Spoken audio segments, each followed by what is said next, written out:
If you had just 1 minute to live, what would you do? It's a question that seems simple enough, yet it punches you straight in the gut. A question you never truly think about until you're forced to. And that's exactly where I was, forced to answer. Forced to face something I never imagined I would. Forced to stare into the black abyss and make a decision I didn't know was mine to make. It was a calm day, one of those days where everything seemed normal. There was no warning. No signs. Just the mundane routine of life playing out. Then, out of nowhere, I found myself on an operating table, the sterile smell of a hospital room filling my nostrils as I gazed up at a bright overhead light. I didn't know what was happening at first. My chest felt tight, like something was squeezing the very breath out of me.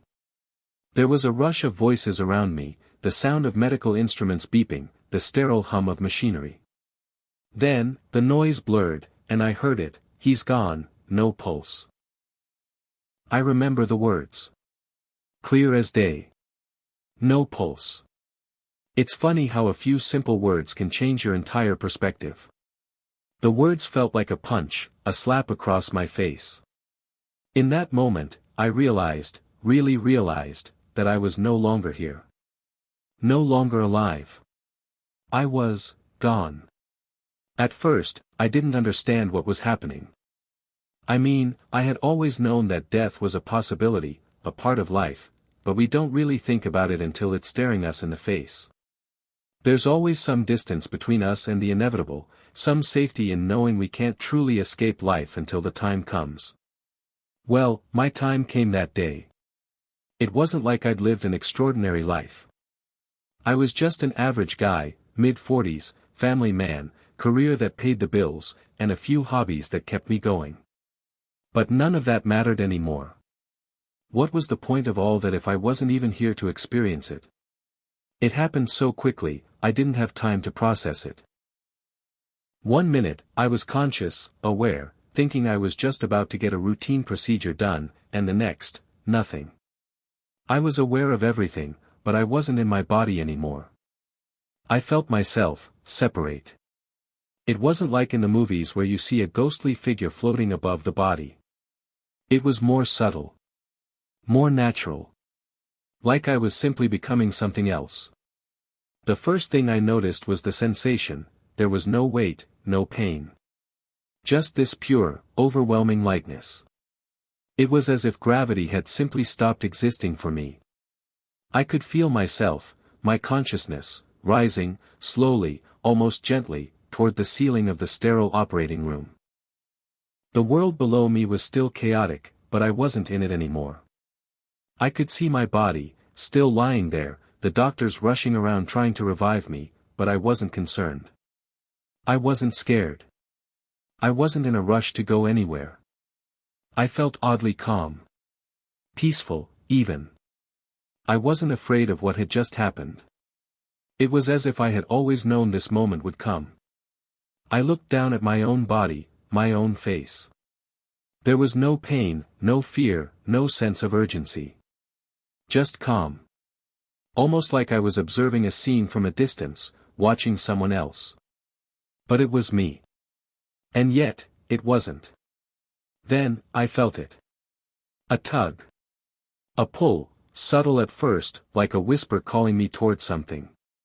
It wasn't physical, not in the way we experience things here. It wasn't like someone was yanking on a string attached to me. It was more of a gentle invitation, a pull toward something beyond the familiar, beyond the operating room, beyond my life. I didn't know what it was at the time, but something told me I had to follow it. As I drifted further away from my physical body, I could see the entire room in perfect clarity. The doctors were still working, frantic, their voices frantic and urgent, trying to revive what they believed was a dead man. But it was like I was in a different realm now. I could still hear the beeping of machines, the shuffle of feet on the floor, but it all felt distant. Almost muffled. I didn't feel like I was a part of it anymore. It was as if my physical form had been left behind, and my soul was heading somewhere else entirely. I didn't know what was happening. I didn't know where I was going. I didn't know what any of it meant. I was just floating. It was like swimming in an endless sea of nothing, no light, no dark. Just stillness. But it wasn't uncomfortable. Not at all. It was peaceful. In fact, I felt lighter than I had ever felt before. Like I was free from everything, free from all the weight of life, the burdens, the worries. And yet, something inside me told me that this wasn't the end. This wasn't just a void. This was a beginning. I remember the first time I noticed the light. It wasn't immediate. At first, I didn't see anything. Just an overwhelming sense of calm and weightlessness. But then, as I floated, I noticed it, a glow in the distance. At first, it was small, almost imperceptible. But the more I moved toward it, the more I could see it clearly, a brilliant, almost blinding light that felt warm and inviting. There was something undeniably comforting about it. Like a parent's embrace, like home. It wasn't cold, it wasn't harsh. It wasn't anything I had ever experienced in my life. But it was familiar. And that's when it hit me, the realization that I wasn't alone. There was something, someone, waiting for me in that light. I didn't know who it was yet, but I could feel their presence. And at that moment, I felt a strange sense of peace, a sense of understanding that whatever this was, whatever was happening to me, it was okay. It was the moment I knew that I wasn't just floating into oblivion. There was something waiting for me, something beyond the world I had just left behind. And as I moved closer, the light grew brighter, more intense, more alive. I didn't have the words for it then, but I knew, this was something beyond comprehension. Something divine. Something eternal. And as I drifted closer to that light, I had no fear. I felt no doubt. All I felt was peace, and the undeniable sense that I was exactly where I needed to be. But little did I know, I hadn't yet crossed over. What awaited me on the other side would change everything. Hit subscribe and leave a comment with where you're watching from. This story might just spark a new beginning. What's one thing that always pushes you forward, even when things get tough? I had no sense of time, no real understanding of where I was going. Everything felt surreal. Floating in that ethereal space, I couldn't see my own body, but I could sense it below me, lying lifeless on that cold, metal table. It was strange, almost like a distant memory. I wasn't worried about it. I wasn't afraid. I was simply here. The light grew brighter as I drifted toward it, and as I came closer, I could feel a warmth radiating from it. It wasn't the harsh, burning heat of a fire, but a gentle, soothing warmth that wrapped around me like a blanket on a chilly evening. The light seemed to stretch endlessly, like it was both near and far at the same time, pulling me in, inviting me closer. And then, there was a sound. At first, it was barely audible, a soft whisper that felt like it was coming from everywhere at once. It was comforting, not alarming. The sound wasn't harsh or demanding, it was simply present. As I drew nearer to the light, the whispering became clearer, and I could make out the words. You are not alone. I paused in mid-air, if you could call it that. The words echoed in my mind, reverberating deep within my soul. I wasn't sure if I had heard them with my ears or if they were just a part of my own consciousness. But the message was undeniable, I wasn't alone. And somehow, that realization made me feel less uncertain. Less afraid. I kept moving toward the light, my curiosity outweighing any lingering fear I might have had. As I neared its brilliant center, I began to make out shapes, figures standing just outside the glowing halo. They weren't people in the traditional sense, they were more like silhouettes, luminous and shifting, almost as if they were part of the light itself. But there was something about them, an aura of warmth and kindness, that made me feel safe. I wanted to speak, to ask what this place was, who they were, but no words came out. It wasn't that I couldn't speak, it was just that I didn't need to. I was communicating with these beings on a deeper level, one that transcended language. It was as if we were speaking directly to each other through thought, through pure emotion. And in that moment, I knew this was a place of peace. One of the figures, taller, more distinct than the others, stepped forward. There was something about this figure that felt different, something that filled me with an overwhelming sense of recognition. It wasn't a person I had known in my life, not in any conventional sense, but there was a familiarity to it, as if I had known this presence all along. And then, I saw it. The figure began to take form, and in that moment, I knew exactly who it was. There, standing before me, radiating a light of unimaginable warmth and love, was Jesus. I couldn't explain how I knew it was him. It wasn't about the way he looked, though I could see his face, serene and full of compassion, it was the overwhelming feeling that flooded my heart. A love so pure, so deep, that it could only be from him. I had read about Jesus, heard stories, seen images of him throughout my life, but none of that compared to the presence of him standing before me. He wasn't the man I had been taught to imagine. He wasn't just a figure in a book or a painting. He was alive. He was here. And he was speaking to me. Do not be afraid, his voice resonated, though it wasn't spoken in the way we understand words. It was more like a deep understanding communicated directly into the core of my being. You are here for a reason. Your journey is not finished. I couldn't help but feel an overwhelming sense of peace, as if everything was exactly as it should be. I had been so consumed by my fears, my doubts, my struggles during my life, but now, standing in front of this magnificent being of light, all of that seemed irrelevant. It was like a weight had been lifted from my chest.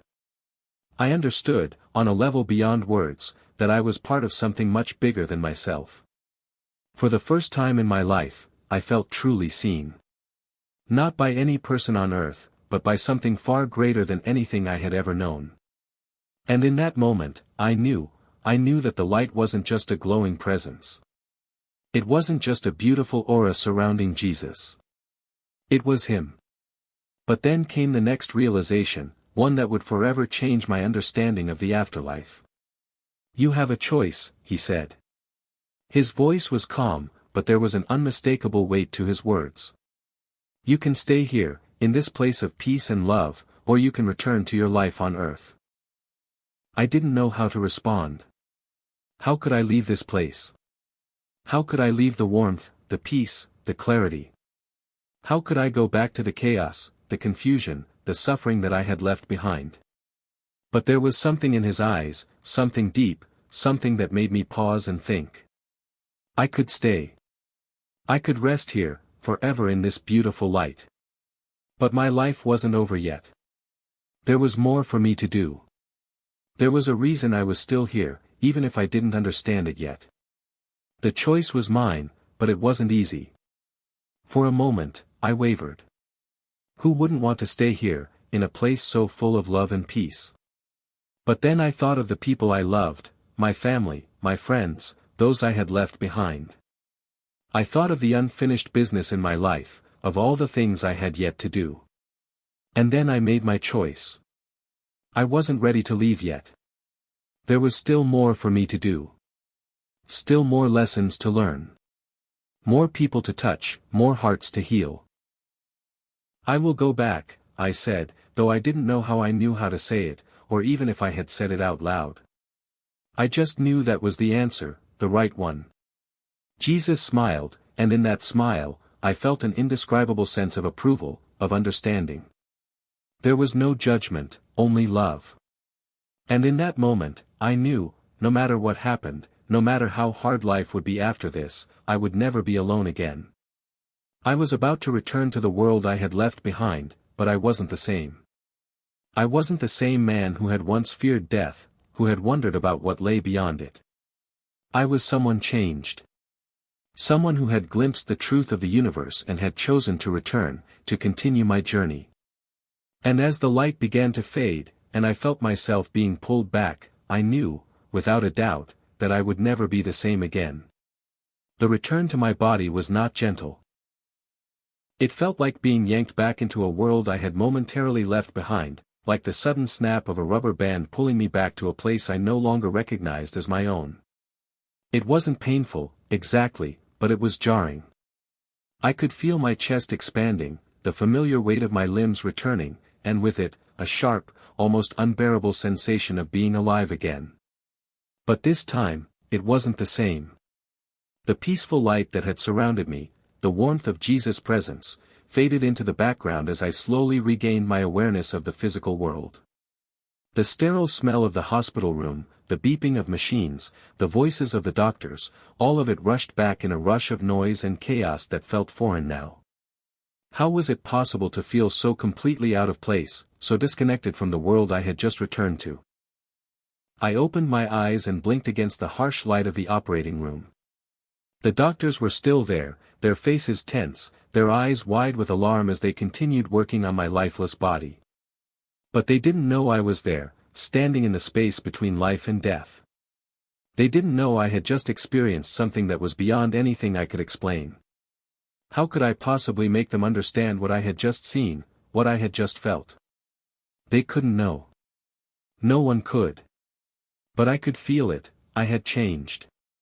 Inside me, a new awareness had been born. A deep, unshakable certainty that what lay beyond this world was real. That there was something far greater than anything we could see or touch, something full of light and love, waiting for us on the other side. And that knowledge was a burden now, an unsettling awareness I couldn't shake. As the minutes passed and the doctors continued their work, something inside me began to shift. My heart, though weak and barely beating, thudded against my chest. But it wasn't the same heart anymore. It wasn't the same body anymore. I was a new person, and that fact settled within me like an ancient truth, a deep knowing I couldn't deny. The sound of the beeping machines, the murmurs of the medical staff, began to fade. I could feel my consciousness expanding, reaching beyond the confines of the physical world. I wasn't sure if this was just the aftereffects of the experience, or if I was truly still connected to something more. But I knew one thing with absolute certainty: I had crossed over, and I had come back. It wasn't long before the doctor succeeded in reviving my heart. I remember the moment when the pressure on my chest stopped, and I took my first breath again. But this breath felt different. It wasn't just air entering my lungs, it was life itself, an energy I couldn't explain but could feel down to my very soul. I tried to speak, but no words came out. I tried to move, but my body felt heavy, sluggish. I was still disconnected from it, still trying to make sense of what had happened. The doctors exchanged worried glances as I lay there, unable to communicate, unable to make them understand that I had just experienced something profound, something that would change everything. But how could I explain something like that? How could I make them understand that I had seen Jesus, that I had stood in the presence of eternal love, and that the world as I knew it was just a small fraction of the reality that awaited us? How could I describe the peace, the warmth, the sense of belonging I had felt? They would never believe me. In the days that followed, I struggled to come to terms with what had happened. I couldn't return to my old life. How could I, knowing what I now knew? How could I go back to the mundane, to the world of work and bills and everyday struggles when I had witnessed something so extraordinary? I tried to explain it to my wife. She listened, her brow furrowed in concern, but there was skepticism in her eyes. How could she understand? How could anyone understand? I tried to explain that I wasn't the same, that I had seen the truth, but she just nodded sympathetically, as if I had gone through something traumatic and needed time to recover. But it wasn't like that. This wasn't trauma. This was truth. This was reality. It was then that I realized, I wasn't just struggling to return to my old life, I was struggling to make sense of the life I had left behind. The life I had known, with all its distractions and trivial worries, felt so small compared to what I had experienced on the other side. It was like I had seen the face of eternity, and now the things that had once seemed important, work, money, even family to some extent, felt irrelevant. And that was where the conflict began. I had been given this incredible gift, this new understanding, but I was still in the world. I still had to live here, in this body, with these people who couldn't possibly understand what I had gone through. The hardest part was the loneliness. I couldn't share this experience with anyone. No one would believe me, not in the way I needed them to. They would listen, but they couldn't understand. They hadn't seen what I had seen. They hadn't stood in the light of eternal love and felt the overwhelming peace that comes with it. And yet, every night, as I lay in bed, I could feel it, that light, the presence of Jesus, lingering just beneath the surface. I didn't need to see it again to know it was there. It was inside me now, in my heart, in my soul. I couldn't explain it, but I knew it was real. But what was I supposed to do with this knowledge? How was I supposed to live in a world that felt so different, so empty, after having glimpsed the truth? The pull to return to that light was strong, and yet, I knew I couldn't stay there. I had been given a choice, and I had chosen to return. But now, every day was a struggle. The world felt cold, detached, as if I was no longer a part of it. I was standing on the edge of two worlds, one foot in the physical, and one foot in the spiritual. I could see beyond the veil, but I couldn't stay there. I had been sent back for a reason, but what was it? And that's when I realized, this was just the beginning. I hadn't returned for myself, I had returned for others. The message I had received was clear, I was here to share this truth. I was here to help others understand that there is more to life than what we see. That love is real, that death isn't the end, and that there is a divine purpose for each of us. It wasn't going to be easy. There would be challenges, misunderstandings, and obstacles. But I knew now, deep in my soul, that this was my path. And I had to walk it, no matter how hard it might be. I had died. And now, I had been given the chance to live again, not just for myself, but for the world. And I would never be the same again. The days after I woke up from that operating table felt like walking in a fog. It wasn't just that I was recovering physically, though my body was sluggish and sore from the trauma, it was that I felt as though I had returned from another dimension, one that no one else could see. How could I explain the weight of what I had experienced? How could I even begin to describe the overwhelming peace, the love, and the clarity I had felt in the presence of Jesus? At first, I tried to carry on as if nothing had happened. I went back to my home, went through the motions of everyday life, but it was like I was playing a role I no longer knew how to perform. Every action, every conversation, felt disconnected from who I had become. I had been to the edge of existence, peered into eternity, and come back. How was I supposed to pick up the pieces of a life that no longer fit me? At times, I would catch myself staring into space, wondering if anyone else had ever experienced what I had. No one would believe me, I knew that. Not truly. Even the closest people in my life, my wife, my children, couldn't begin to grasp the transformation that had taken place within me. They saw me as the same person, but I was different. And I knew, deep down, that they would never truly understand. I tried to speak with my wife, Sarah, about what had happened to me, but the conversation never went the way I imagined it in my mind. She listened attentively, of course, but her eyes always held a hint of concern, as though she was unsure if I was simply dealing with the aftermath of a traumatic event. She would reassure me, gently, that it was normal to feel confused and unsettled after such an ordeal. But I couldn't shake the feeling that what I had experienced was anything but normal. I hadn't just been through an ordeal, I had witnessed something divine. Something beyond the scope of human understanding. There were moments when I felt myself desperately wanting to explain, to shout from the rooftops the truth of what I had seen, to make everyone understand that death wasn't the end, that there was more, so much more waiting for us on the other side. But I knew they wouldn't understand. They would listen, nod, maybe even comfort me, but it wouldn't be the same. They hadn't been to the other side, and they hadn't seen what I had seen. One evening, as I sat alone in the quiet of our living room, I thought back to that moment, the moment when I had been given a choice. I could have stayed in that peaceful, beautiful place, embraced by love and warmth, but I had chosen to return. It felt like an eternity ago, but in my heart, I knew that decision was still with me. I wasn't meant to stay there, not yet. There was something I had left undone. As I sat there, alone with my thoughts, the reality of my return hit me. I was back in the world of the living, but I wasn't the same person who had walked into that operating room. I had been given a new perspective, a new sense of purpose, and it was something I could no longer ignore. But what was I supposed to do with this knowledge? What was I meant to do now that I had glimpsed eternity? The answer came to me slowly, like a whisper that had been there all along, but only now was I able to hear it. I was meant to help others. I wasn't given this gift of knowledge just for my own sake.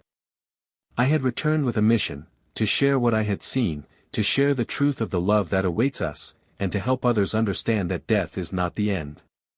It was merely a transition, a passage into something greater. And I had been given the privilege of seeing it. But how? How could I take such an immense experience and make others understand it? How could I translate something as profound as meeting Jesus, as standing in the light of eternal love, into words that would make sense to anyone else? I didn't have the answers yet, but I knew one thing: I couldn't stay silent. I had to speak. I had to share what I had learned. The days turned into weeks, and I slowly began to open up to people. At first, it was just small steps, sharing bits and pieces of my experience with close friends and family. But the more I shared, the more I realized that I wasn't just talking about an abstract concept of death or spirituality. I was talking about hope. I was talking about peace. I was talking about something that transcended human understanding, something that was both universal and deeply personal. Not everyone understood, of course. Some people reacted with skepticism, some with concern, and some with indifference. But there were others. Those who truly listened, who looked at me with open hearts and minds, who asked questions and sought to understand. And it was for them that I knew I had to continue. But the more I spoke about what I had seen, the more I began to question the very nature of my return. Was this really a mission? Was I really meant to share this truth with the world? Or was I simply trying to make sense of something that had no explanation? There were moments when the weight of my experience felt almost unbearable. The loneliness, the isolation, the constant tug of the other side, it was like I was being pulled in two directions at once. I was here, in the physical world, surrounded by people I loved, but my soul had glimpsed something far greater, something I couldn't forget. It wasn't long before I realized that I wasn't just struggling with the idea of death, or even the idea of life after death. I was struggling with my own identity. Who was I now? What was my place in this world, knowing what I now knew? Could I go back to my old life? Could I return to the man I had been before, or was I forever changed? The answers didn't come easily, but slowly, I began to understand. I wasn't meant to go back to the old me. I wasn't meant to pick up the pieces of my old life and try to fit them together again. I was meant to move forward, to embrace the new version of myself that had emerged from this experience. And while that journey wasn't going to be easy, it was the only path that felt true. One day, as I sat in my car, waiting for my wife to finish shopping, I had a realization. I had seen Jesus, truly seen him, and I had returned to tell the world about the love and peace I had witnessed. It wasn't just about death or the afterlife. It was about life itself. It was about living with purpose, living with love, and understanding that every moment we have is a gift. That was the message I had been given. That was the purpose of my return. And though the journey ahead would be difficult, I knew one thing for certain: I wasn't alone. I had been given the most powerful truth anyone could ever receive, and that truth would carry me forward, no matter what came next. It was time to stop questioning, to stop struggling, and to start living. This was my second chance. And I wasn't going to waste it. The weeks following my return from the other side felt like a slow and deliberate process of becoming someone new. I wasn't simply recovering from the physical trauma of the heart failure and the surgical procedures, it was deeper than that. I was rebuilding my very sense of self. It felt as though I had been cracked open, and in the wake of that, everything I once thought I knew about life and death had been upended. As I came to terms with my new reality, I began to reflect on the lessons I had learned during my brief time beyond the veil. I had seen, felt, and understood things that words couldn't adequately convey. It wasn't just that I had been in the presence of divine light and love, or that I had spoken with Jesus. It was the truths that he had shared with me, the quiet knowledge that had filled my soul in that eternal moment. These weren't just abstract concepts or feel-good platitudes, they were the essence of life itself. One of the first lessons I had learned, almost immediately upon entering that peaceful light, was that love is the foundation of everything. It wasn't just a warm feeling or an emotion, it was a force that permeated the very fabric of existence. In that place, I could feel it everywhere, flowing freely like an infinite ocean, sustaining everything in its path. And I realized that love wasn't just for the living, it transcended time, space, and even death itself. The love that had surrounded me in that realm was the same love that bound all of us together, regardless of whether we were in our physical bodies or not. But what struck me most profoundly was the peace that accompanied that love. It was unlike any peace I had ever known. It wasn't the kind of peace you find in moments of stillness or quiet, it was a profound, all-encompassing peace that existed outside of time. It was the peace that came from knowing that everything, every little thing, was exactly as it was meant to be. There was no fear. No anxiety. No longing. Only peace. When I returned, the contrast between that peace and the noise of the physical world was stark. I could no longer participate in the frantic pace of life, the constant striving, the fear of the unknown. And as I spoke with my family and friends, I realized that most people were still caught up in those things, fearing the future, regretting the past, running in circles. I had been given the key to freedom, and now, it felt like I was seeing the world with new eyes. As time went on, I began to share my experience with others. At first, I was cautious. Afraid of how people might react.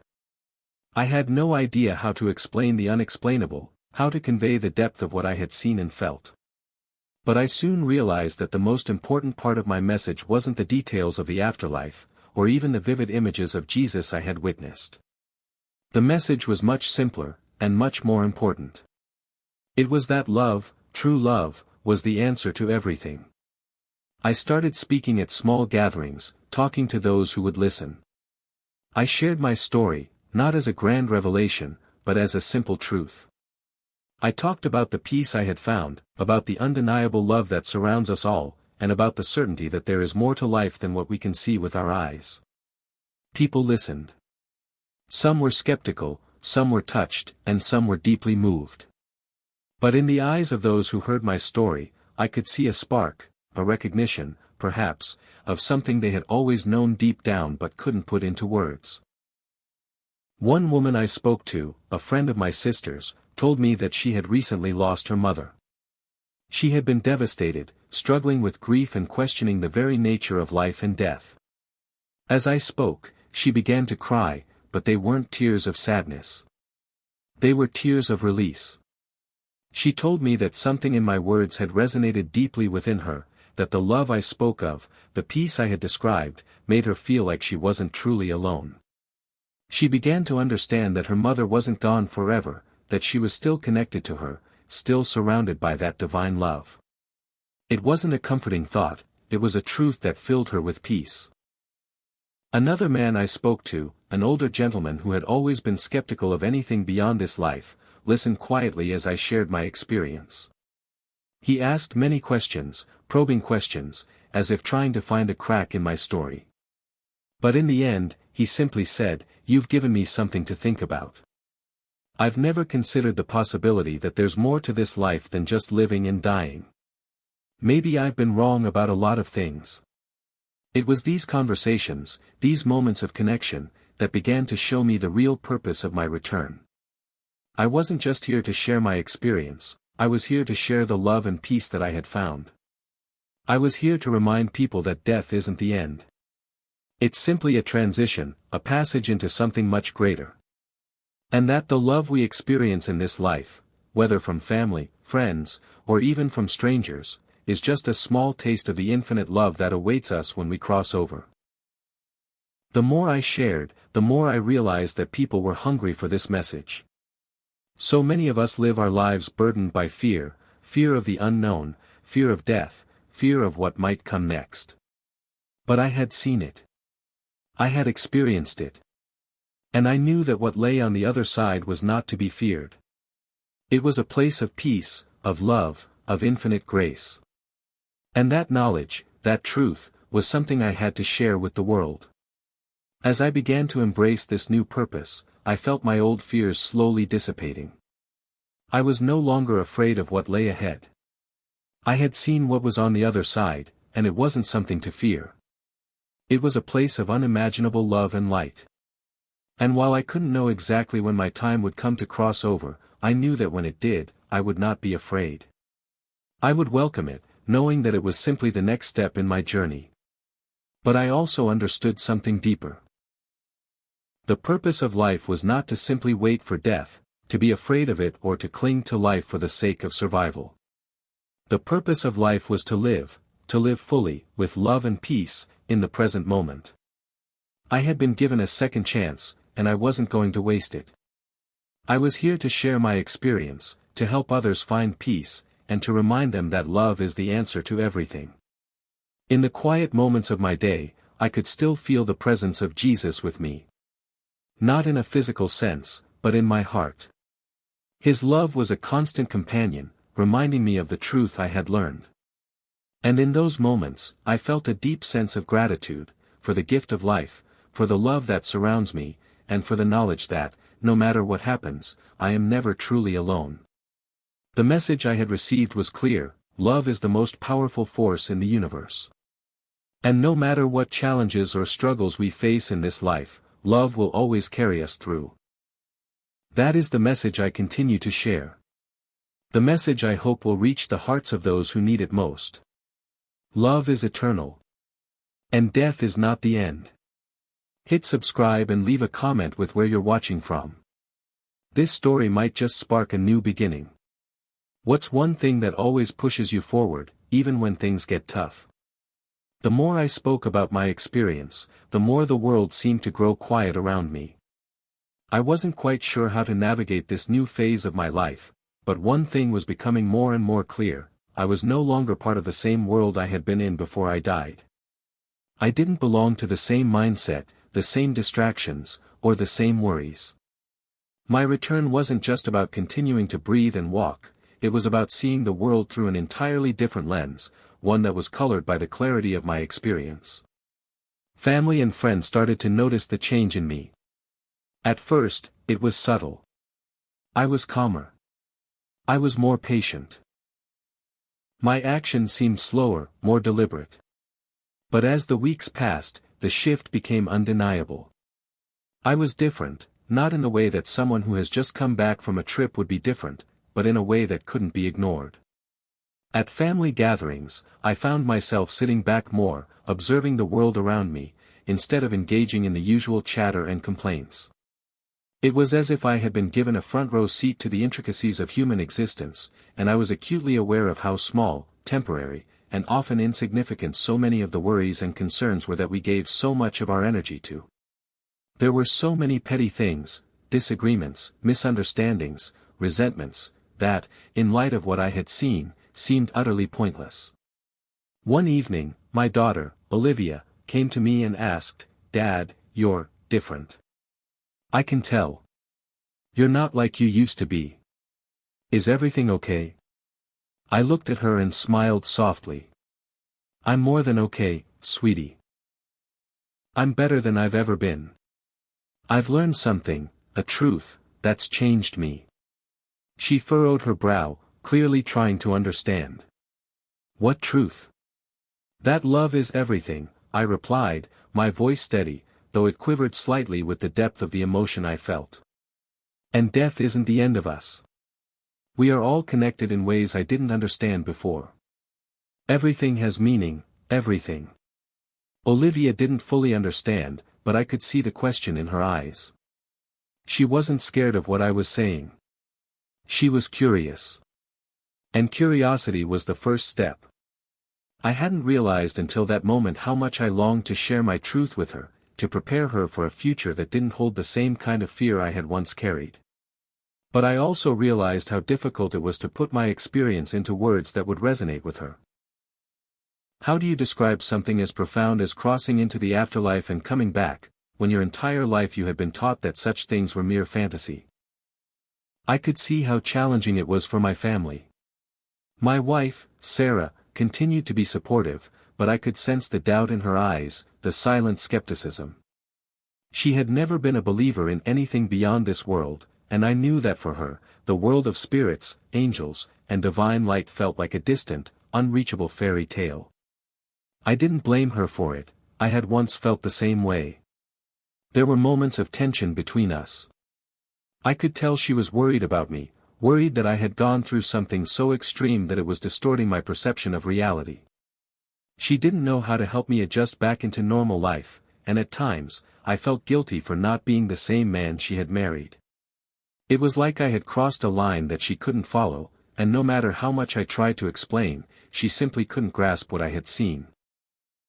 One evening, after a particularly frustrating conversation where she tried once again to make sense of my experience, I said something that I hadn't meant to. "Sarah, I know this is hard for you. I understand. But what I saw, what I felt, was real. And I can't unsee it. I can't go back to the man I was before." Her face softened, and I could see that she was struggling to find the right words.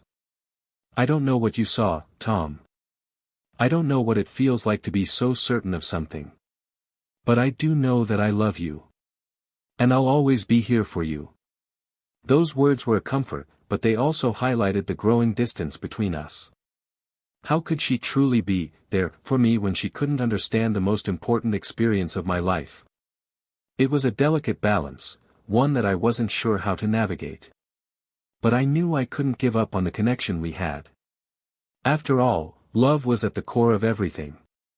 And love, real love, would bridge any gap, no matter how wide it seemed.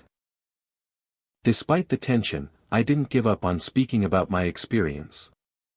I felt an overwhelming need to keep sharing it, not for attention or validation, but because I knew it could help others. I had seen firsthand how much pain and fear there was in the world, and I had seen that death was not something to fear, it was simply a passage to something greater. One afternoon, I decided to speak at a local community center. There was a small group of people who had been attending a grief support group, and they had heard about my experience through a mutual friend.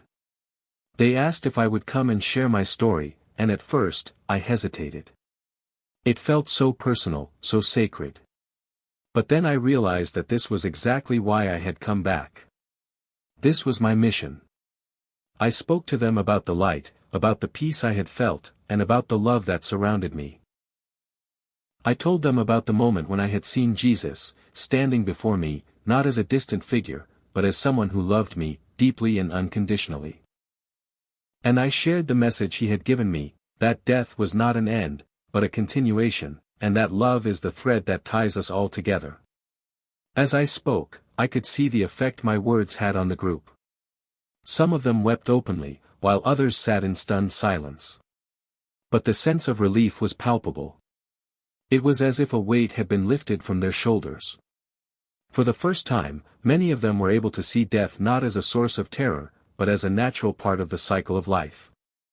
Afterward, one woman came up to me with tears in her eyes. "Thank you," she said, her voice thick with emotion.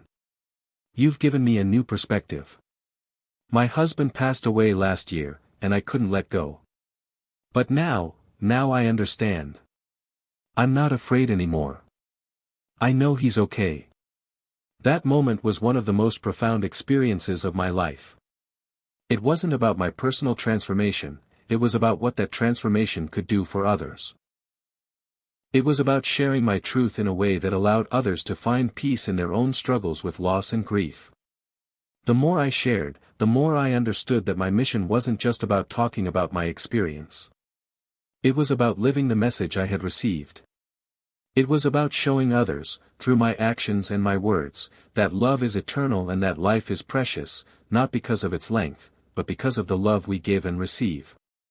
As I moved forward, I began to see the profound impact that my words had on those around me. But it was not only my words that mattered, it was the change in me. People could see the peace in my eyes, the calm in my voice, and the conviction in my heart. And in that, they found a glimmer of hope, a beacon of light in a world that often feels dark and uncertain. The message I had received from Jesus was clear: we are all loved. We are all connected. And death is not something to fear. And that was the message I would carry with me for the rest of my days. After my return, it became evident that while my experience had changed me in profound ways, it didn't necessarily mean that everyone else would see things the same way. The more I tried to share my newfound perspective on life and death, the more I realized just how difficult it was for people to understand what had happened to me. In the beginning, I had naively believed that others would be able to grasp the truth I had received as easily as I had. But as the weeks went on, I began to understand that the chasm between what I knew and what others could comprehend was wide, perhaps wider than I had ever imagined. I wasn't just talking about an experience, I was talking about a transformation of the soul, something that felt so deeply personal, yet so universally true, that explaining it to anyone felt impossible. I began to feel a sense of isolation, not from my family, but from the rest of the world. People listened to my story, nodded politely, and then went on with their lives. But in their eyes, I could see the confusion, the discomfort, and even the disbelief. I couldn't blame them. After all, I had been one of them, living in a world where everything could be explained logically and scientifically, where death was an inevitable end that held no greater meaning. One afternoon, I met with a group of friends from my church. These were people I had known for years, and I thought, perhaps naively, that they would understand. I sat down with them in the familiar setting of the church basement, the smell of coffee filling the air as we talked. The topic of death came up, and as usual, I felt the urge to speak about what I had experienced. I shared my story, my NDE, the peace, the love, the overwhelming sense of connection I had felt on the other side. I told them about Jesus, about the light, about the message he had given me. And yet, despite my heart being full of conviction, despite the sincerity in my words, the response was not what I had hoped for. One of my friends, Karen, looked at me with a mixture of concern and skepticism. "Tom, I can't deny that you've had an experience, but this idea that you were in the presence of Jesus, it's hard for me to wrap my head around. How can you be so sure it wasn't just a hallucination?" I paused, searching for the words to explain. "Karen, I understand. I truly do. But what I felt, what I saw, wasn't just a fleeting moment. It was as real as anything I've ever experienced. I don't expect you to just take my word for it. I can't make you see it the way I saw it. But I know it. And what I know is that we are not alone.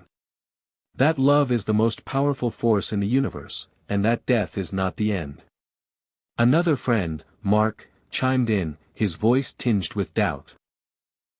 "But isn't it possible that your mind was just trying to make sense of what happened? That maybe your brain was simply reacting to the trauma of what you went through?" I felt a sharp pang in my chest, but I stayed calm. "I understand where you're coming from. And yes, it's possible that my brain tried to process the trauma in a way that made sense. But what I felt wasn't just a product of my mind. It was something beyond anything I had ever imagined, something so tangible, so real, that I can't deny it." The conversation went back and forth, but in the end, it felt like I had hit a wall. It wasn't just their skepticism, it was my own frustration. How could I make them see what I had seen? How could I convey the peace, the love, the certainty that came with being in that other realm? It was like trying to explain color to someone who had never seen it before. Words, no matter how carefully chosen, couldn't capture the depth of what I had experienced. As the conversation wound down, I could see the same pattern emerging. They cared about me, they respected me, but they couldn't truly understand. And I realized that maybe they didn't need to. Maybe the truth wasn't something that could be fully understood through words. Maybe it was something that had to be felt, experienced, lived. In the days that followed, I started to retreat more into myself. I didn't want to lose the support of my friends, but I also didn't want to keep defending myself. It wasn't about convincing others, it was about living in the truth that had been revealed to me. I began to realize that not everyone would understand my experience, and that was okay. This truth was for me, not for anyone else. It was a gift, a personal revelation, and whether others believed me or not didn't change its significance. But the isolation I felt wasn't limited to friends and acquaintances. I began to feel the distance growing between me and my wife, Sarah. She still loved me, I knew that. But the more I tried to talk about my experience, the more she seemed to pull away. I could see the concern in her eyes, the fear that I was drifting too far from the life we had built together. She had never shared my deep faith, and now, with this profound shift in my perspective, I wasn't sure where we stood anymore. One evening, we sat down for dinner, and after a long silence, she finally spoke. "Tom, I don't know what happened to you. I don't know what you saw or felt, but I need you to understand something. I'm scared. I'm scared that you're not the man I married anymore. I'm scared that I'm losing you." Her words cut through me like a knife, and I felt my heart ache. It wasn't that I didn't understand her fear. I did. But it was hard to bridge the gap between what I had seen, what I now knew to be true, and the world she still inhabited, a world where death was final, where the idea of an afterlife was a myth. "I'm still the same person, Sarah," I said quietly. I'm just not afraid anymore. I've seen something on the other side, something that has changed me. But I'm still here. I'm still your husband. I'm still the father of our children." She nodded, but her eyes were full of doubt. "But you're different, Tom. And I don't know how to deal with that." I didn't know how to deal with it either. I wanted to comfort her, to assure her that nothing had changed, but how could I when everything had changed inside of me? I wasn't the same man who had been afraid of death, afraid of what came after. I had seen the truth, and it was undeniable. As the days passed, I began to wonder if I would ever truly find peace in this new reality. The loneliness of knowing something so deeply, yet not being able to share it fully with those closest to me, was something I had never anticipated. But perhaps this was the price of awakening, the price of knowing a truth that, while universal, could never be fully understood by those who hadn't experienced it themselves. Still, I held on to the peace I had found. Even though the world around me didn't fully understand, I knew that what I had seen was real. I knew that love was the answer, and that death was nothing to fear. And as I held on to these truths, I began to accept that my journey was uniquely mine, one that only I could walk. In the weeks that followed, a sense of quiet urgency began to grow inside me. It was as though, despite the changes I had undergone, there was more to understand, more to uncover from the experience I had had. The after-effects of my near-death experience, NDE, lingered, like a soft whisper that wouldn't let me go. It wasn't enough to know that love and peace were the keys to life and death, I wanted to understand why it had been revealed to me in such a way. Why me? Why had I been chosen to see what so many others never would? I felt a deep yearning for clarity, a craving to know more about the spiritual realm I had briefly touched. Every night, before I fell asleep, I would reflect on my encounter with Jesus, on the moments of peace that had enveloped me when I crossed into the other side. There was one particular thing that stayed with me, something that had stayed so clear in my mind since the moment I first laid eyes on him, the light. The light that surrounded him, the overwhelming sense of peace that came from it, and the way it seemed to wash over everything with such purity and love. It wasn't just light in the physical sense. It was more like an essence, a presence that was tangible and alive, that seeped into every fiber of my being. There was also his message, the words he spoke to me. "You are loved. You are not alone." Those words reverberated through my soul, each syllable echoing through the corridors of my heart. And yet, despite feeling such certainty about the love I had encountered, there was still a part of me that couldn't help but question. Was I imagining things? Was my mind trying to create meaning out of an overwhelming experience? I decided to take some time to reflect on the deeper significance of what I had gone through. Maybe the answers lay not in speaking to others, but in seeking understanding within myself. So I started a practice, one that I had never been particularly drawn to before my experience: meditation. I didn't know what else to do. I wasn't sure where to look for answers, but it seemed like the natural next step. Sitting quietly, focusing on my breath, I allowed myself to settle into the stillness. One afternoon, during one of these sessions, something unexpected happened. I felt a presence, distinct, undeniable, yet gentle. It wasn't the overwhelming intensity one had felt when I was on the other side, but it was enough to make my heart skip a beat. It was as though someone had entered the room with me, without speaking, but with an unmistakable aura of calm and love. I opened my eyes, but there was nothing there. No physical manifestation. No one standing in front of me. But I felt it, a warmth, a peace that enveloped the space around me. In that moment, I knew I wasn't alone. The divine presence that had once surrounded me on the other side was still with me. It wasn't something that could be touched or seen with the physical eye. But it was real. It was tangible. Tears welled in my eyes as I bowed my head in reverence, not knowing exactly what to say but feeling an overwhelming sense of gratitude. I could feel that I was being held in the palm of something far greater than myself, something that transcended time, space, and understanding. "Thank you," I whispered, the words barely escaping my lips. "Thank you for letting me come back. Thank you for showing me the truth." In that moment, I felt something shift in me. It was as though a veil had been lifted, not fully, but enough for me to understand. The divine light, the love, the connection, it wasn't just something I had seen once. It was something I could tap into. It was always there, waiting for me to acknowledge it. As I sat in that space, I realized that I had spent much of my life searching for meaning in external things: my job, my relationships, my achievements. But now, after all I had experienced, I understood that the true meaning was not something to be found in the world around me, but something to be discovered within. It was in the stillness.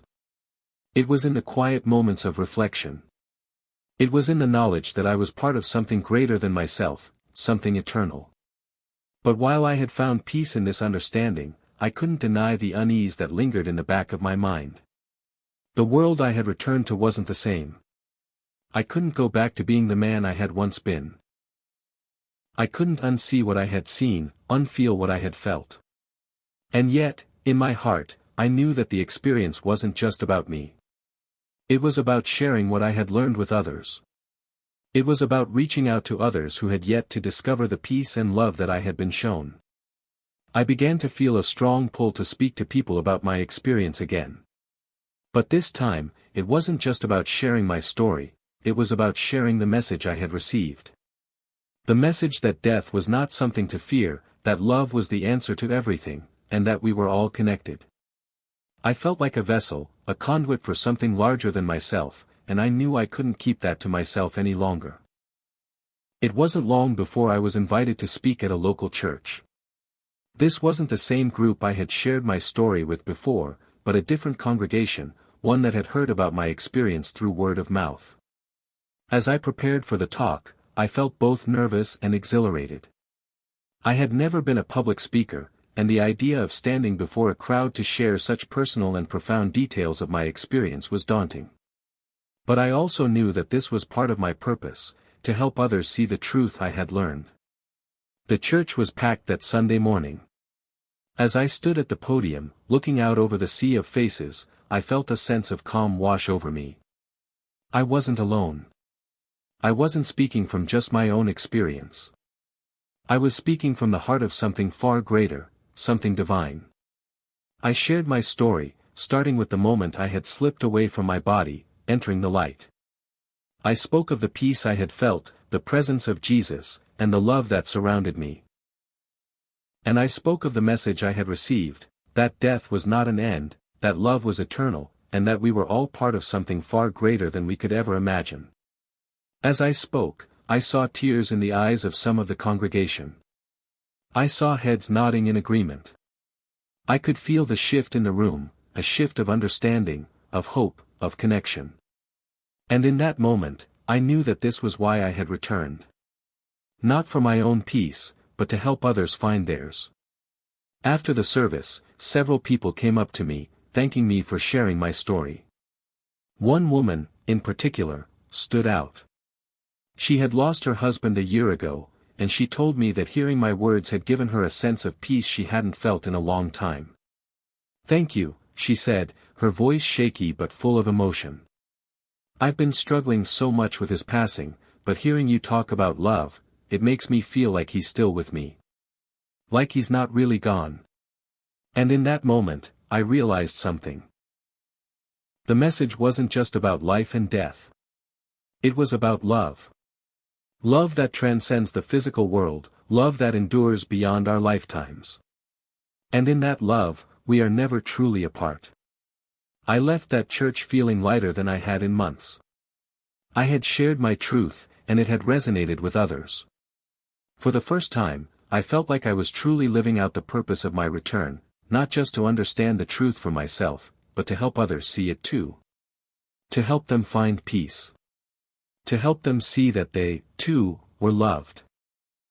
As weeks passed, the once overwhelming loneliness I had felt began to fade, but it was replaced with an undeniable sense of responsibility. I had shared my story with the congregation, and the response had been more profound than I had anticipated. But I wasn't ready to stop. I felt a deep, burning need to reach more people, to help them feel the peace, the love, and the understanding that had been revealed to me. It was as though I had been given a mission, a calling, and I couldn't ignore it. I began to speak at other churches, community groups, and even support groups for those grieving the loss of loved ones. Every time I shared my experience, I was met with a mixture of disbelief, wonder, and a deep sense of relief from those in the audience. It wasn't easy, I had to be vulnerable, exposing parts of myself that I had kept hidden. But with each story I told, with each person who came to me afterward with tears in their eyes, I felt a deep sense of fulfillment. I knew that I was doing the right thing. I knew that my journey wasn't just for me, but for others as well. One evening, after I had spoken at a small support group for people who had lost their loved ones, a man named Robert approached me. He looked to be in his late 60s, his face etched with lines of both sorrow and wisdom. He seemed hesitant, unsure of what to say. But there was something in his eyes, something that told me he needed to speak. "I'm not sure why I'm telling you this," Robert began, his voice a little shaky. "But I've been struggling for years with the death of my wife. We were married for 43 years, and when she passed, it felt like a part of me died too. I couldn't make sense of it. I kept wondering where she was, if she was okay. But after hearing you speak tonight, something clicked. I don't know how to explain it, but I think she's still with me." My heart ached as I listened to his words, because I knew exactly what he meant. I had felt the same way after my own experience, like I was still connected to those who had passed, like love itself transcended the physical world. But I had never had the words to express it the way he had just done. "I believe you're right, Robert," I said, placing a hand on his shoulder. "Love doesn't end with death. It's eternal. You're still connected to her, and she's still with you, even if you can't see her. That love will always remain, and it will guide you." His eyes glistened with tears, and for a moment, we simply stood there in silence, two souls bound together by the same truth. That conversation with Robert stayed with me for days. It made me realize how much people need to hear these messages of hope and love. They needed to know that there was more beyond the veil, that death didn't separate us from those we loved. And not just those who had lost loved ones, everyone needed to hear it. Everyone was searching for something, even if they didn't know what it was. I had been given a glimpse of the divine, and it wasn't just for me. It was for everyone. As I continued to speak and share my story, I began to notice something important. People were changing. They weren't just hearing my words, they were feeling them. They were beginning to see their own lives differently. They were finding peace in the idea that love was not confined to the physical realm. I began to see it in the eyes of those who listened to me speak. Hope. Understanding. Even joy. But not everyone I spoke to was so receptive. Some people, especially those who hadn't experienced anything like I had, remained skeptical. I could see it in their eyes, the doubt, the uncertainty. At first, I had tried to convince them, to argue with them about the truth I had experienced. But I soon realized that convincing people wasn't my job. It wasn't about persuading them to believe what I believed. It was about sharing my truth and letting them find their own path. Some people would hear it and feel it. Others wouldn't. But I had to trust that everyone would come to their own understanding in their own time. There was one man, in particular, who stood out to me during one of my talks. He was a skeptic, a devout atheist, and he made it clear from the beginning that he wasn't interested in hearing anything about the afterlife. Yet, for reasons I couldn't explain, he still decided to attend the lecture. His arms were crossed, and he sat at the back of the room, clearly uninterested. After I finished sharing my story, he was the first person to approach me. "I don't buy any of it," he said bluntly. "You're just trying to make sense of something traumatic that happened to you. It's just your brain playing tricks on you. There's no such thing as the afterlife." I looked at him calmly, remembering how I had once thought the same way. "I understand why you feel that way. I would have said the same thing before all of this happened to me. But I know what I experienced. It wasn't a trick. It wasn't my mind making something up. It was real. And I'm here to tell you that you don't have to believe me, but I hope you'll keep an open mind." He didn't respond right away. He simply turned and walked away. But over the next few weeks, something unexpected happened. He came back. Not just once, but several times. Each time, he listened more intently, asked more questions, and seemed less certain of his own position. I didn't know what would eventually happen with him, but I could see that my words, and the conviction behind them, had planted a seed. And in time, that seed would grow. But it wasn't just people who had never experienced an NDE that I was connecting with. I also spoke to many others who had undergone similar experiences. It became clear to me that those who had experienced the death of a loved one, or who had seen their own life flash before their eyes, often shared a common thread with me, a sense of peace, a knowing that death was not the end. Some of them had seen the same light I had, felt the same presence, and walked in the same divine love. And in those moments, we were all united by the same truth. One woman, a grandmother who had survived a severe heart attack, came to me after one of my talks. She had seen the same bright, radiant light that I had described, and she had met someone on the other side, her late husband. They spoke for what felt like an eternity, and in her heart, she knew that the love they had shared was eternal. "I've never told anyone this before," she confessed, her voice trembling. "But I know he's still here. I know I'll see him again." I smiled and placed my hand over hers. "I believe that too," I said softly. "Love never ends. It's a bond that time and death can't break." I walked away from that conversation with a deeper understanding. The divine wasn't just an abstract concept. It was something we could feel, something we could experience, and something that connected us all. It wasn't limited to a select few, it was available to anyone who was willing to see beyond the veil. The more I spoke, the more I realized how powerful our shared experiences were. It was as though every person I spoke to became a part of my journey, and I became a part of theirs.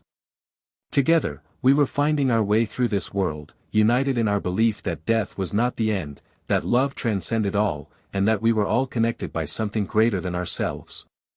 The divine was real, and we were all a part of it. That was the truth that I carried with me, and it was the truth I would continue to share. As the months passed, the sense of purpose that had begun to take root in me grew more intense. Each interaction, each conversation, each shared experience seemed to call me deeper into this new role I had unknowingly stepped into. There was a growing realization within me. I had been given a glimpse of the divine for a reason, and it was time for me to fully embrace the mission that I now felt was guiding me. It wasn't enough to simply share my story in casual conversations or church services.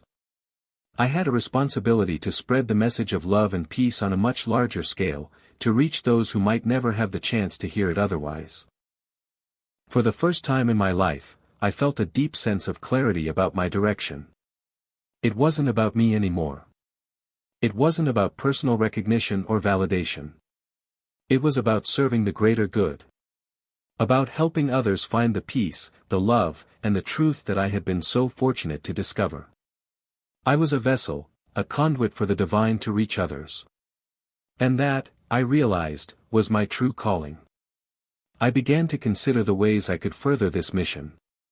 I had already shared my story with countless individuals, but I knew I could do more. There was still so much to be done. So many people out there who were still struggling with grief, with fear, with uncertainty about what happened after we die. I wanted to help them find the answers that I had found, to offer them the same hope that had been given to me in my darkest hour. One evening, after another powerful encounter with someone who had been deeply moved by my message, I felt a sudden and overwhelming inspiration. I had been thinking about writing a book for months, but I hadn't been able to muster the courage to sit down and start. But now, as I sat quietly reflecting, the urge to write became undeniable. I knew that my journey, my experience, and the truths I had uncovered needed to be shared with the world, not just in small talks or intimate settings, but in a way that could reach far beyond the walls of any church or support group. I began to write. The words flowed easily at first, as though the divine inspiration I had felt so strongly in my heart was guiding my pen. Each chapter came alive with memories of the moments I had spent in the presence of Jesus, the peace I had felt when I crossed over to the other side, and the clarity that came with that experience. It wasn't just about recounting the events, though. It was about capturing the deeper essence of what I had learned. The message of unconditional love, the truth of life after death, and the reminder that we are all interconnected by something far greater than ourselves. As I wrote, I realized that this book would be more than just my story. It would be a guide, a roadmap for those who were seeking answers about life, death, and the divine. It would offer hope to those who were grieving, who were unsure of what to believe, and who were struggling with the weight of their own fears and uncertainties. I titled the book "He Died and Jesus Showed His 4 Events Coming in 2025, Shocking NDE." There was something about that title that resonated deeply with me. It wasn't just a catchy phrase or an attempt to draw attention. It reflected what I had learned, that death was not the end, that we are all connected, and that there were things coming in the future, things that would change the way we viewed the world, things that would reveal even deeper truths about the nature of life, love, and the divine. The process of writing the book was both cathartic and humbling. As I relived each moment, I felt the same sense of awe and wonder I had felt when I first encountered the divine. And as I wrote, I began to understand more about the events that had taken place on the other side, the lessons that had been imparted to me, and the greater plan that had been set in motion.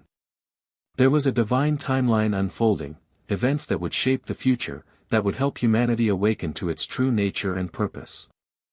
I also began to realize that this book would be part of a larger movement. A wave of spiritual awakening that was sweeping across the world. It wasn't just about individual experiences anymore. It was about a collective awakening. People from all walks of life, from every corner of the globe, were beginning to question what they had always been taught about life, death, and the afterlife.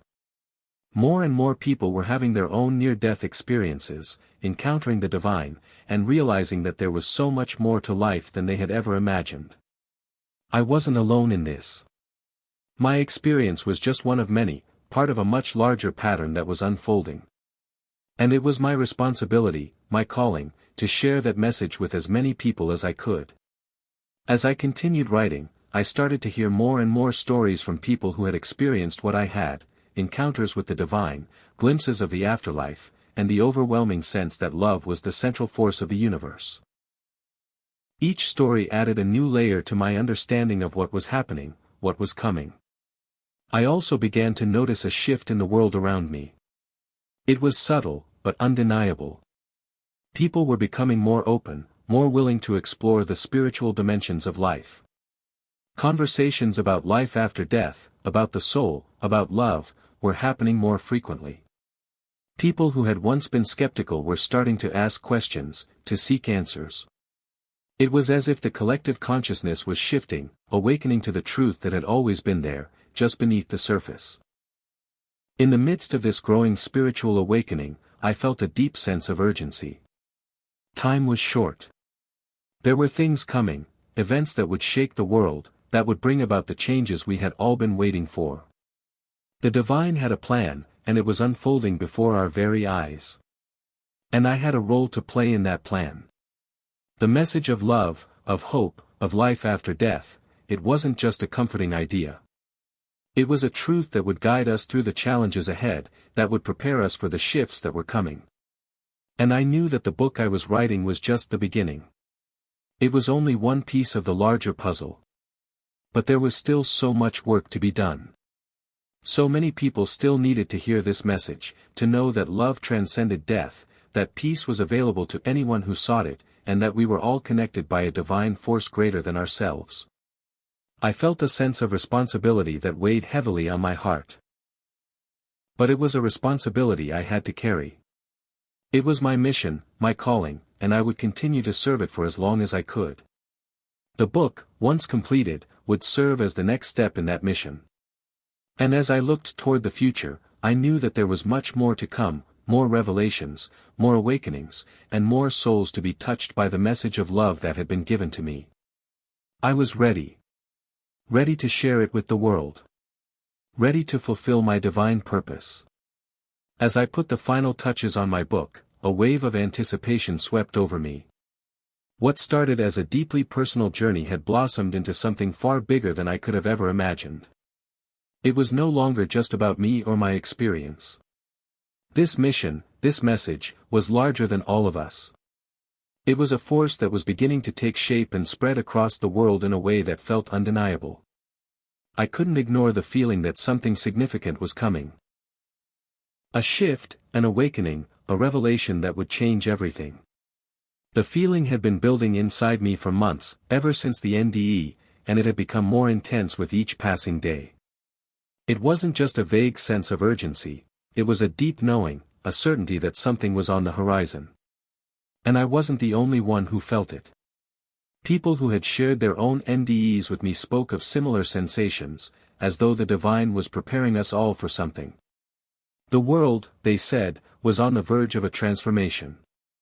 The message was clear: 2025 was going to be a pivotal year, a year when the truth about life, love, and the afterlife would no longer be a hidden mystery but a revealed reality. I had seen glimpses of it, experienced it in my own journey, but the events that would unfold in the near future would shake the very foundation of human understanding. It wasn't just about spiritual awakening. It was about the larger, cosmic shift that was taking place, a shift that would be felt by everyone, regardless of their beliefs or backgrounds. The veil between the material and spiritual worlds was thinning, and humanity was being called to awaken to a deeper truth, a truth that transcended religion, culture, and personal experience. It was a truth that was universally accessible, waiting for anyone who was willing to open their hearts and minds. In the quiet moments, when I allowed myself to reflect deeply on what was coming, I could almost feel it, like a subtle vibration in the air, a hum that beckoned the soul to rise. I could sense the movement of something greater than ourselves, an energy that was stirring the world into action. This was not just about individual spiritual growth, it was about humanity's collective evolution. And those of us who had been awakened, those who had been touched by the divine in some way, were being called to help guide others through the coming changes. I knew that the message I was sharing was just one piece of a much larger puzzle. There were countless others who had experienced similar NDEs, seen similar visions, and felt the same divine calling. Together, we were part of a collective awakening that was slowly but surely gathering momentum. I found myself more deeply attuned to the world around me, watching for signs, listening for guidance. I began to see patterns, synchronicities that seemed to confirm the things I had been feeling. Conversations with strangers, news stories, even the movements of people around me, all seemed to be pointing toward a singular truth: the time was coming. 2025 was the year when everything would change. But what did that change look like? What would happen when the shift occurred? I didn't have all the answers, but I knew that my role was to continue sharing what I had experienced and learned, to be a beacon of hope for those searching for meaning, peace, and understanding. I knew that the truths I had uncovered through my near-death experience were more than personal revelations. They were universal truths that would be pivotal in the times ahead. For many, this new awakening would feel like a spiritual rebirth. It would be a time of shedding old beliefs and illusions, a time of opening up to a new way of seeing the world. For others, it might be a jarring confrontation with the unknown, a challenge to their long-held beliefs and assumptions. But I knew that, ultimately, it would be a time of healing and profound transformation. In my heart, I also knew that the spiritual awakening wasn't going to be easy. Change is rarely without its challenges, and many people would resist. There would be fear, confusion, and doubt. But I had learned that fear was the greatest obstacle to spiritual growth. I had once been gripped by fear, fear of death, fear of the unknown. But now, I saw that fear was simply a veil that hid the truth. And once that veil was lifted, the clarity and peace that followed would be undeniable. I thought back to the moments during my NDE when I had felt such peace, such clarity. I had seen the truth about love, about life, and about death. And now, I was called to help others see that same truth. We all are. Whether through words, actions, or simply being present for one another, we each have a role to play in this cosmic shift. There were days when the weight of this responsibility felt overwhelming. How could one person make a difference? How could my small efforts impact the vast expanse of human consciousness? But then I would remember the words I had heard during my NDE: you are never alone. You are always connected. You are part of something greater than yourself. And so, I moved forward. I continued sharing my story, speaking at events, writing my book, and engaging with others who had had similar experiences. But now, there was a new urgency behind my actions, a sense that time was running out and that the message needed to be heard, understood, and acted upon. It wasn't just about me or my journey anymore. It was about all of us. As I approached the final months before the release of my book, I found myself reflecting on how far I had come. It was hard to believe that only a few years ago, I had been lying on an operating table, convinced that my time had come, unsure of what lay ahead. Now, I was living with purpose and conviction, sharing what I had learned with the world. I had seen the other side. I had experienced the divine. And now, it was time to share that experience, to help others awaken to the truth that was waiting for them. I knew that 2025 would bring the revelation I had been feeling all along, the unveiling of a greater spiritual truth that would shake the world. It would be a year of awakening, of spiritual renewal, and of undeniable transformation. And I was ready. Ready to embrace it. Ready to guide others through it. Because in the end, we are all part of the same divine journey, and together, we will face whatever comes next with love, understanding, and a deeper connection to the divine. I stood at the threshold of this new chapter, feeling the weight of my purpose and the responsibility that came with it. But I also felt a profound peace, a peace that had been gifted to me through my NDE. I was no longer afraid. I was no longer uncertain. The truth had been revealed to me, and now it was time for the world to see it too. 2025 was coming, and with it, the revelation that would change everything. And I was ready. Hit subscribe and leave a comment with where you're watching from. This story might just spark a new beginning. What's one thing that always pushes you forward, even when things get tough?